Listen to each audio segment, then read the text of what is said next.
নমস্কার বন্ধুরা, আমার ভিডিও দেখার জন্য অসংখ্য অসংখ্য ধন্যবাদ। দেখো বন্ধুরা, আমি এক জায়গায় যাচ্ছিলাম, তোমাদের ট্রেনটা এলো আমার গন্তব্যস্থলে। আমি যাব, ট্রেনটা এসে দাঁড়িয়েছে, আমি ট্রেনে উঠে পড়বো, তারপরে তোমাদের দেখাবো আমি কোথায় যাচ্ছি। পুরো ভিডিওটা দেখার জন্য অনুরোধ রইল, আমার সাথে থাকো, সব দেখতে পাবে। তা আমার ভিডিও কেমন লাগে একটু কমেন্টে জানিও।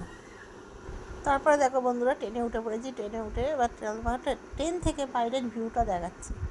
দেখো বন্ধুরা, যাচ্ছে, ট্রেনটাও যাচ্ছে, গাছপালাগুলোও দৌড়াচ্ছে, লাইনটাও দৌড়াচ্ছে, তোমাদের দেখাচ্ছি।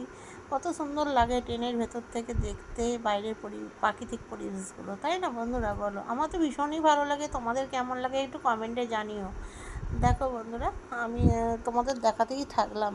তারপর দেখো বন্ধুরা, যাচ্ছি তো যাচ্ছি, আমার তো ভীষণই ভালো লাগছিলো, এতটা ভালো লাগছিলো তোমাদের সামনে ক্যামেরা বন্দি করে আমি থাকতেই পারলাম না।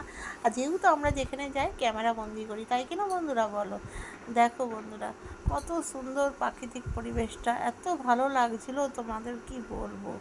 আর বাইরের থেকে হাওয়া আসছিলো, আমি তো দাঁড়িয়ে দাঁড়িয়ে ভালোই লাগছে। তারপরে দেখো সেখানে গেছি, আর কত সুন্দর সবুজ গাছপালা দেখেছো বন্ধুরা? তোমাদের দেখাচ্ছি, কত সুন্দর লাগছিলো, আমার তো ভীষণই ভালো লেগেছে। আর সবুজ প্রাকৃতিক পরিবেশ দেখতে সবারই ভালো লাগে। দেখো, মনে হচ্ছে আমরা একটা আফ্রিকার জঙ্গলে চলে গেছি, তাই কি না?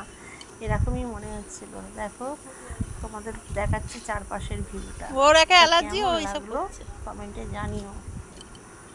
দেখেছো, বাড়িঘর তো আছে, গ্রাম্য পরিবেশ দেখতে একটু অসাধারণ লাগে। আর গ্রামের দিকে না একটু ভালোও লাগে, তাই কি না? দেখো, সব দেখাচ্ছি তোমাদের ঘুরে ঘুরিয়ে, তোমরা দেখতে থাকো, বুঝলে বন্ধুরা? দেখো, আমার হাজব্যান্ড ওখানটায় দাঁড়িয়ে আছে, তোমাদের দেখাচ্ছি। হ্যালো বন্ধুরা, দেখো কোথায় এসছি, বাঁশ বাঁশ বাগানের মধ্যে। দেখো আমার হাজব্যান্ডকে বসে আছে, দেখো দেখো দেখো, হাজব্যান্ড বসে আছে একটা ইটের উপরে, দেখেছো? আর বাঁশ গাছগুলো কিরকম হয়ে আছে, পুরো মনে হচ্ছে ভূত বাংলো, দেখেছো বন্ধুরা?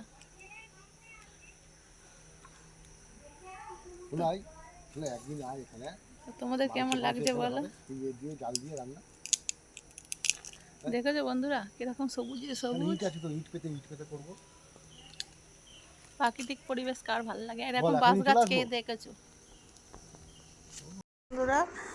পুকুরের জলটা কত সুন্দর, এখানে একটা পাশে পুকুরও ছিল, তোমাদের দেখাচ্ছি। পুকুরের জলটা কত সুন্দর, আর গাছপালাগুলো ভীষণই ভালো লাগছিলো। আমরা শহরে থাকি তো, শহরে এত সুন্দর প্রাকৃতিক পরিবেশ দেখা যায় না। আর আর যেখানে গেছিলাম সেখানে রাস্তাটা খুব সরু মাটির রাস্তা ছিল, তোমাদের দেখাচ্ছি। দেখো বন্ধুরা, আর এখানে আমার দাদা দাঁড়িয়ে আছে, আমার হাজব্যান্ড দাঁড়িয়ে আছে। দেখো, গাছপালাগুলো কত সুন্দর। তোমাদের ভিডিওটা কেমন লেগেছে একটু কমেন্টে জানিও কিন্তু বন্ধুরা, কমেন্টে জানাতে ভুলো না। সবুজে ভরপুর, সবুজ আর সবুজ, দেখেছো বন্ধুরা? আর দেখো, আমার ভিডিও দেখার জন্য তোমাদের অসংখ্য ধন্যবাদ, আর অনেক অনেক ভালোবাসা রইল সবাইকে, অনেক অনেক